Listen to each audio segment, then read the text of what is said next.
World change starts with educated children, and so believes the non-profit global organization Room to Read. Today we have the country head of Room to Read in Sri Lanka as they celebrate 20 years of its existence. Welcome, Shevanthi Jayasuriya. Thank you. How are you today? Very well, thank you. Okay.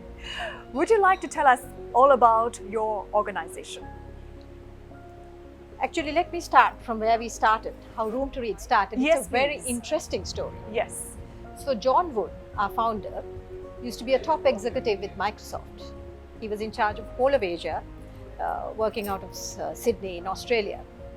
And at one point, he was so burnt out that he decided to go on a trek with no electronic equipment, no phones, nothing. And he went off to Nepal for a 2-week trek. And while he was on this trek, he met a school inspector whom he started having a conversation over dinner. And this inspector invited him to join to the school that he was going to visit that day because it was on the same road as the trek. And so John went along. And he was taken aback by what he saw. The level of poverty, there were about 70 children in one classroom and no desks. They were just sitting on benches and using their little knobbly knees to write. And the principal was very happy to give a tour of the school.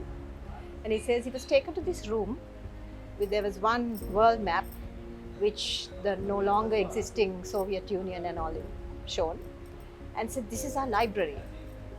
So he said, "Where are the books?" Then he pulls out a key and opens a locked cupboard, Okay. which all had a few books, like one Daniel Steele, Okay. and a Hitchhiker's Guide to some place, things left behind by backpackers basically. Right. So he had, John is somebody who loved to read. He used to cycle to the library and read a lot. So when he had discussed with the principal had said, "Yes, I'd love to know that our children can read, should be able to read. We can come out of poverty. If you can, please send us some books." So this was working in John's mind. He finished his track, came back to Kathmandu and sent off an email to all his contact list and said, "Please, if you have children's books, send it to my father's house in San Francisco. I want to send books to Nepal." And then he went back to Australia. And within a few months, the father emails him saying, "You better come and do something about this. My garage is full of books." So within that year, the father and son, now they had to figure out a way to bring these books to Nepal. They didn't know anybody there. His father was a Lions Club member. Through the Lions Club, they contacted a Lions Club in Nepal, and they've got in touch with this gentleman called Dinesh, who was working for UNICEF, at UNHCR at the time. And he said, "I will help you with all the logistical arrangements." So father and son arrived in Nepal. The books were packed on yaks because you can't take vehicles on these mountainous roads. And they went to the school. And of course, like in Sri Lanka, the whole village had turned up. Right. And he says, when he saw the delight in the children's faces, when they saw these beautiful colored children's books, said he had never felt that good in a long time. So they gave these books and went back. And he went back to his job at Microsoft. But this kept working in his mind, how much need that was there and how good he felt Yes. when he was able to give these to the children. And this made him quit Microsoft. He walked out of Microsoft and all by himself decided to start an organization called Books for Nepal.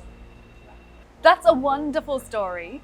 So tell me, how many lives have been touched by Room to Read in its 20 years, and in which countries? So in our 20-year journey, we have been able to touch 18.8 million children in 16 countries around the world. That's Basically in Africa, South Asia and East Asia. We also work in Grenada and Jordan. Okay. And what sort of projects do you do? Do you simply give out books, or obviously it must be something more than that? What we do is very different from a normal non-profit because we do not do projects. Right. We do 2 programs. So what we do is we work at the space where there's a basic foundation of education Right. in 2 levels. So we start at the very beginning, which is the primary grade, where you lay the foundation for the child's education. So we do a literacy program in grades 1 and 2, and we set up libraries which are used for the entire primary schools. All right. So the second phase where we do our next program is when children go into secondary school, because that is where the girl child tends to drop out of school in Right. most countries. In most countries. In most countries. That would be in parts of Africa and In parts of Asia. Africa, Asia, the girl child does not advance beyond the secondary school. Sri Lanka, that does not happen. No. It goes up to O levels and then they drop out. Yes. So that is where we intervene again. Right. So the primary school, we have a literacy program where we ensure that children can read with comprehension. Okay. Okay. And when we provide, or how we do that is we provide libraries for primary schools. Even in Sri Lanka, primary schools don't have libraries set up by the government. Okay. So we do that, and we train the teachers on how to use these libraries, how to teach the skills, the techniques, and comprehension is the key, Yes. right? Not just reading. To read and understand. To read and understand, because reading develops a child's mind. You will become analytical, you will become empathy, all those, the creativity, all that is sparked by reading. When we go to, because this grades 1 and 2 teachers who are the ones we train, because a child is supposed to learn to read and write before the child moves to grade 3. Right? So we ensure that happens. So then in secondary school, we pick and work only with the girls, where we teach life skills to girls. And we work in the whole secondary lifespan of the child, which is 8 years, we are there. We work in a school for 10 years with the girls' education program and 3 years in the literacy program. So when they finish the program, they have confidence, they can negotiate what they want to do in their lives, and they don't have to be, get pushed around in society or even their home. Any important decision in her life, she will be a part of the decision making. Fantastic. So in Sri Lanka, as we all know, literacy rate is extremely high. So what has your intervention been? And you may have had to re-strategize because there is absolutely no empirical evidence to suggest that girls are not given the privilege of education. So what is your strategy in Sri Lanka? Right. So the literacy rate means that you can read and write a sentence. Do you think that's enough in today's world to read and write a sentence? No. And reading with understanding, as I said before, is very important, because if you actually look at our education system, it's rote learning. Yes. It's regurgitated. It's regurgitated. That is why there's no creativity. They cannot apply themselves at a job. There's no skill. They don't know how to use the learning. So out of the box thinking, innovative thinking, None of those forward things are thinking. There.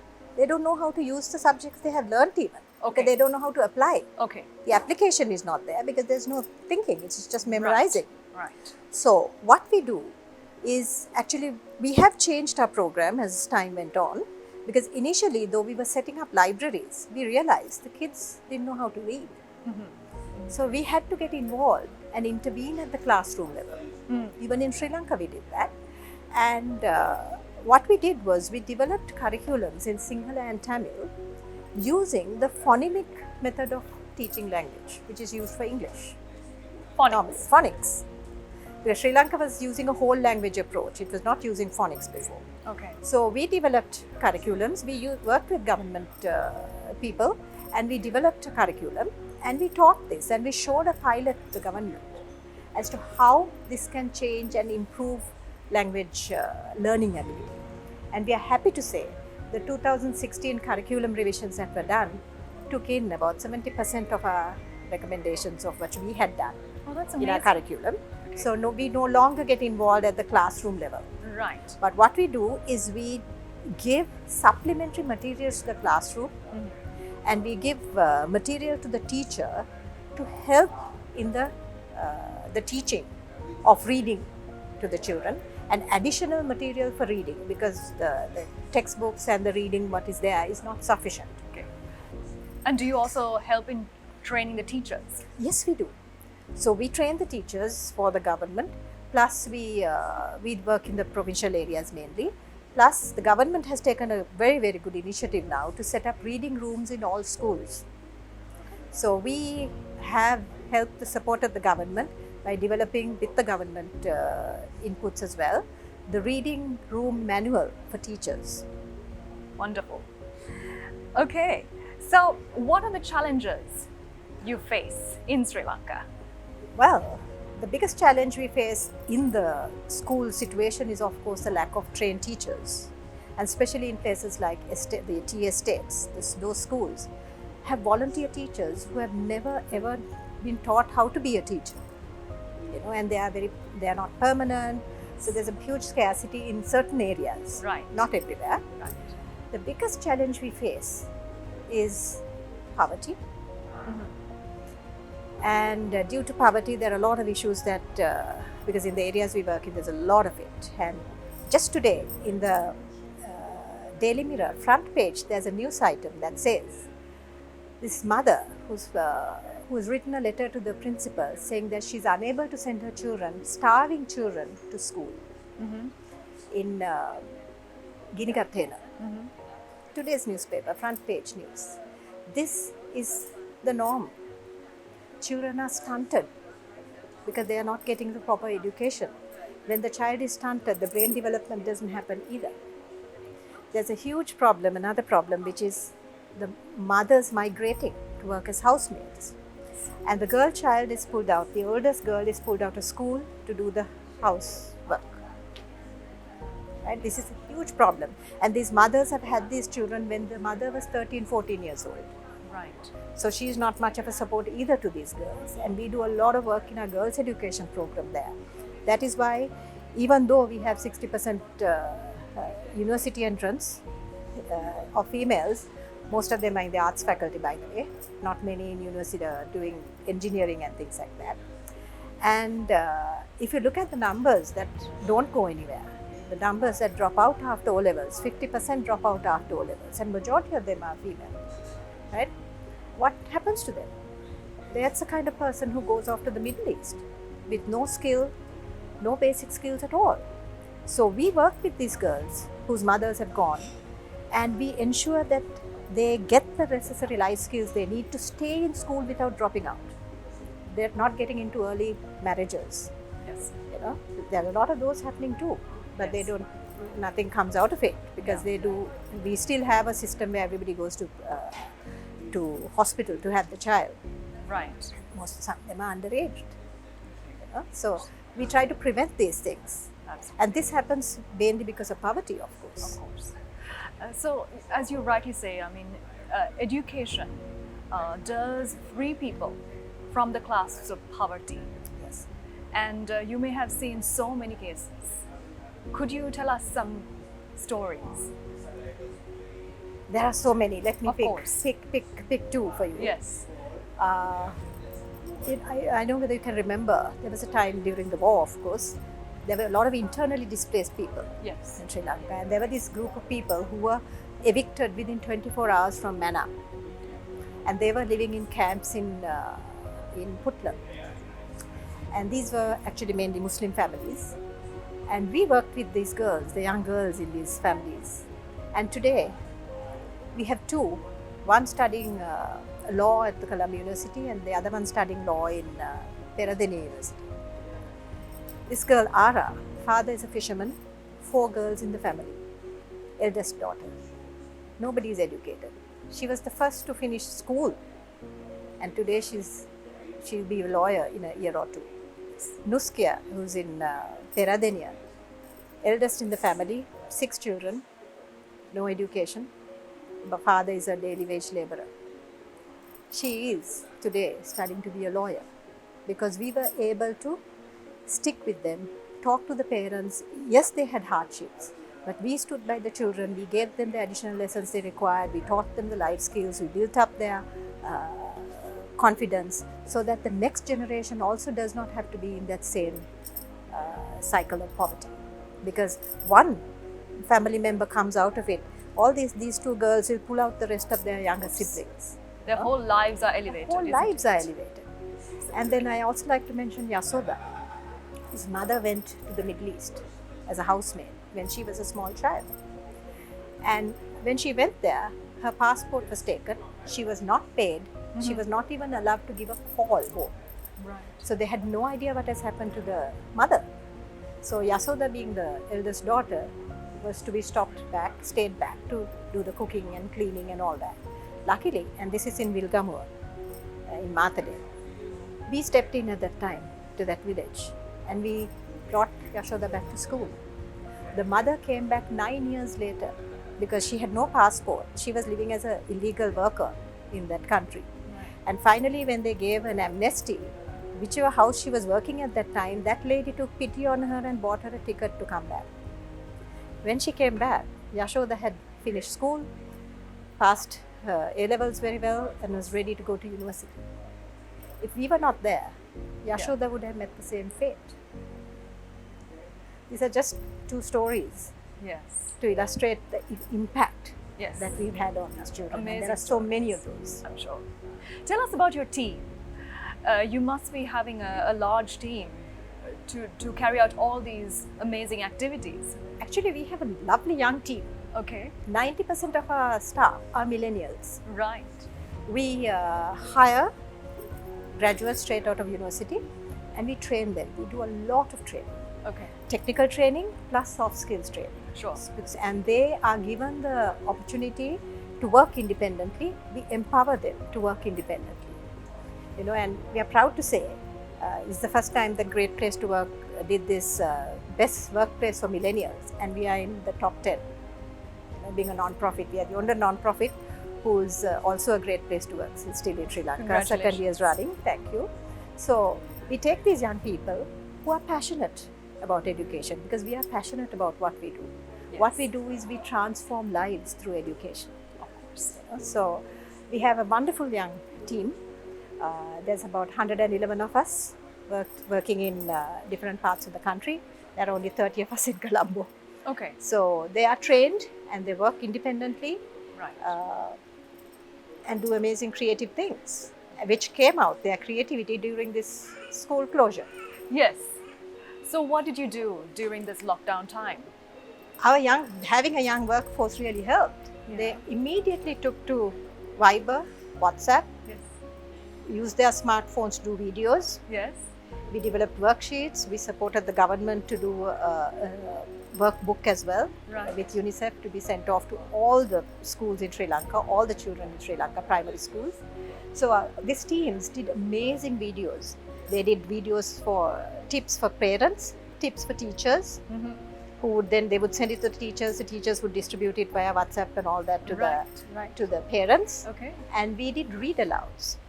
Okay. Because one thing that most people don't know is Room to Read is the largest children's book publisher in the world, So Room to Read is the largest book publisher in the world, which nobody has heard of. which no one has heard of. Absolutely. We What's the name publish- of it? What's the name of the Room publisher? to Read, and we publish in 32 languages, Okay. but they're all local languages. Now we Alright. publish in Sri Lanka in Sinhala and Tamil. So all these 16 countries we publish, and our books are not for sale. They go directly into the schools that we work in, Okay. right? So we have these beautiful children's books, early grade readers and all that. We do non-fiction through storytelling. So immediately our teens took these books and started doing read-alouds for children. So the kids used to wait to hear these stories and get these videos with these stories. And we also was able to get free airtime on radio, and we had 50 training sessions by radio as well.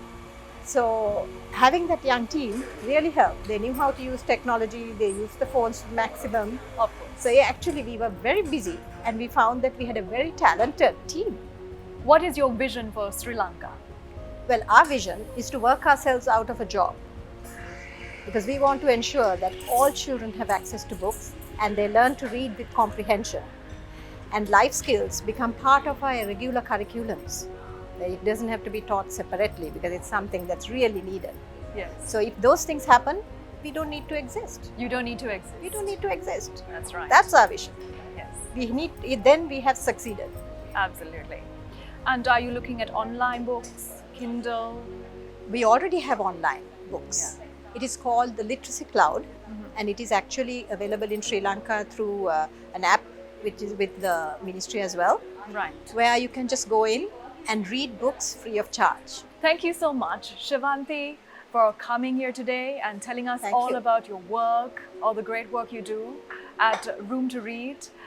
I wish you all the best in elevating children's lives and people's lives and society's lives with the power of education. Thank you. Thank you very much for having us. You're watching One on One with Ayanthi Philip. Our sponsors today, our venue partner is the Hilton Hotel. Our styling partner is Radisi. And here is Toni&Guy.